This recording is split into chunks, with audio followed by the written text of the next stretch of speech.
Real esa boshqacharoq yo'lda. Real umuman yangi jamoa quryapti, chunki jamoaga yangi murabbiy keldi. Juda ko'p futbolchilar almashib ketdi, juda ko'p futbolchilarni Real transferga qo'yyapti, ijaraga beryapti va biz umuman boshqa Realni ko'rajakmiz. Endi lekin uslub o'sha bo'lsa kerak.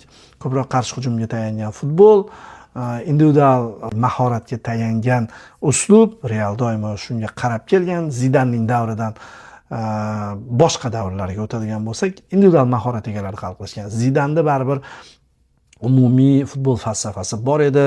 Nima qilayotganini, pazllarini chiqarib olsa bo'lardi, ko'ribdi.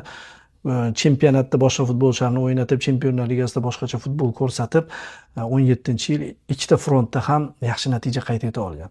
Lekin qolgan davrlarda, Ancelotti davrida, ayniqsa Qirollik klubi vakillari ko'proq o'sha qanot futbolchilarining, tezkor futbolchilarning o'sha tezligiga tayanib o'ynagan. Hozir ham shunday bo'lishi mumkin, lekin yaxshi tarkib tuzib qo'ydi. Yaxshi tarkibni